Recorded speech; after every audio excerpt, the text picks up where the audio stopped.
no solo estudiosos de la comunicación, perciben claramente que en la actualidad estamos viviendo en la era de las comunicaciones.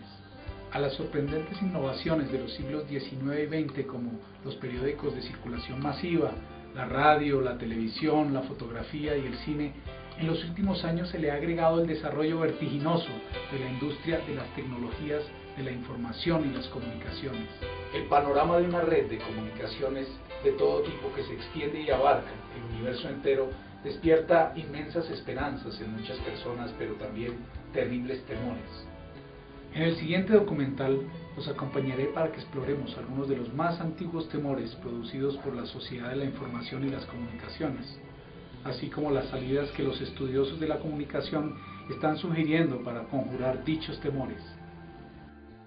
Con las nuevas tecnologías de comunicación se asocian numerosos temores y reservas.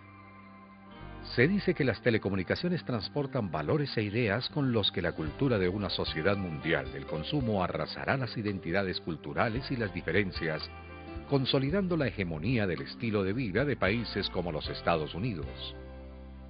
Al referirse a las consecuencias culturales de la globalización, entonces se coloca en primer plano el temor a la expansión mundial de una cultura unitaria.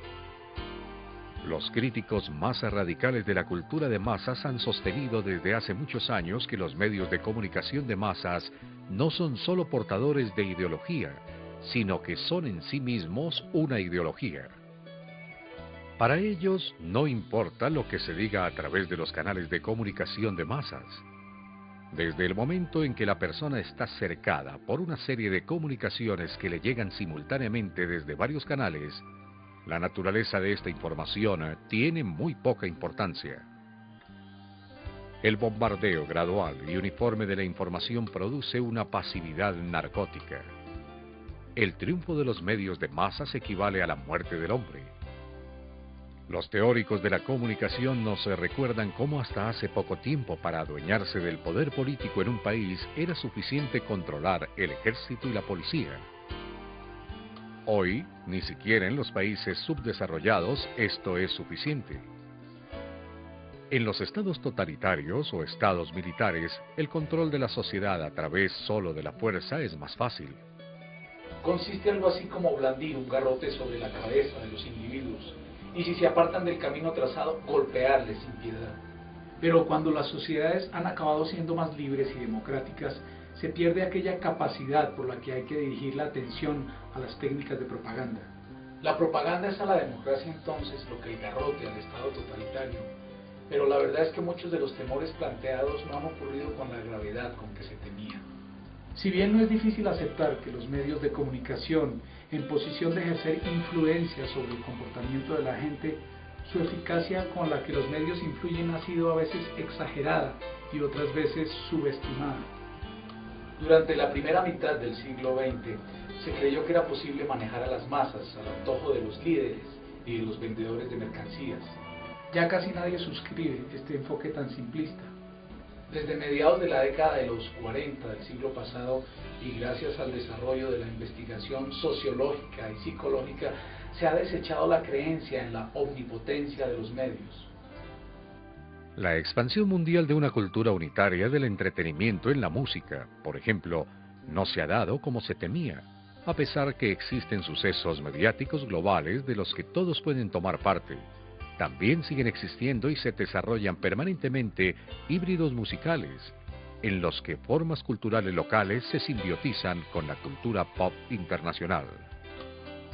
En muchos casos, las formas de expresión cultural que fortalecen la identidad propia y subrayan el ser distinto se ha afianzado. Las investigaciones también han mostrado que a pesar de que la información y mensajes provenientes de países con mayor desarrollo industrial y poderío económico ejercen efectivamente una presión de cambio, los mensajes de los medios no suponen inevitablemente una transferencia de valores, y en otras culturas no tiene por qué producirse su adopción mecánica ni su difusión automática. No obstante, científicos, educadores y políticos piensan que es necesario actuar para poder conjurar los peores temores asociados con la universalización de las comunicaciones. ¿Qué hay que hacer? La respuesta a esta pregunta depende de la forma en que se comprendan los procesos de comunicación humana. Por eso veremos a continuación un modelo de comunicación. De acuerdo con este modelo, la cadena comunicación es un proceso en el que un emisor envía una señal a través de un canal. Al extremo del canal, la señal se transforma en mensaje para uso del receptor.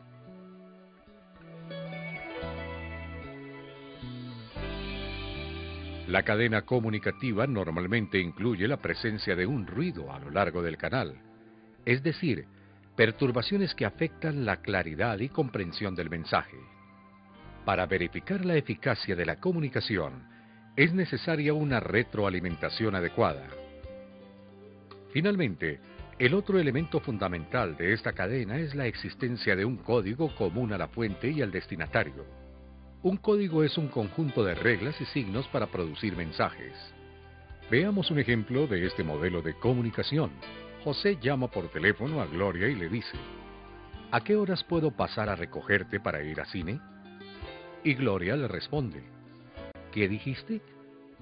En este sencillo ejemplo, los elementos de la comunicación son los siguientes: emisor, fuente que transmite algo a los demás; mensaje, información que el emisor envía al receptor; canal, elemento físico que establece la conexión entre el emisor y el receptor; receptor, persona que recibe el mensaje a través del canal y lo interpreta; código, conjunto de reglas y signos para producir mensajes; contexto, situación que influye claramente en el significado de los mensajes; retroalimentación, recirculación de mensajes entre un emisor y un receptor.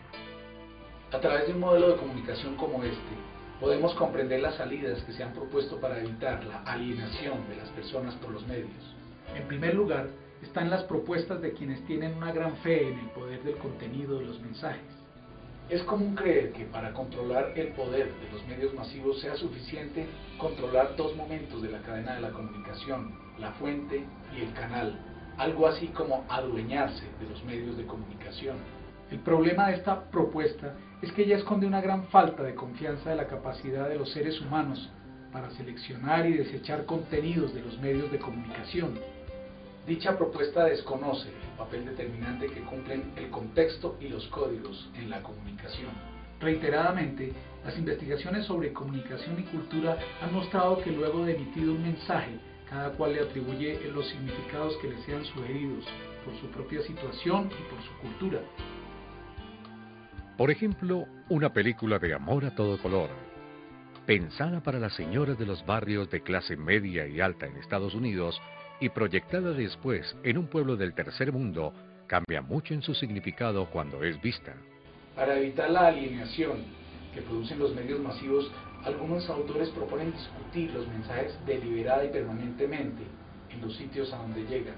Estas batallas de alienación podrían darse cuando un medio de comunicación se utiliza para comunicar una serie de juicios sobre otro medio, como cuando un periódico critica una transmisión de televisión.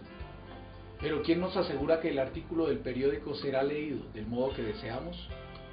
Probablemente nos veremos obligados a recurrir a otro medio para enseñar a leer el periódico de manera consciente.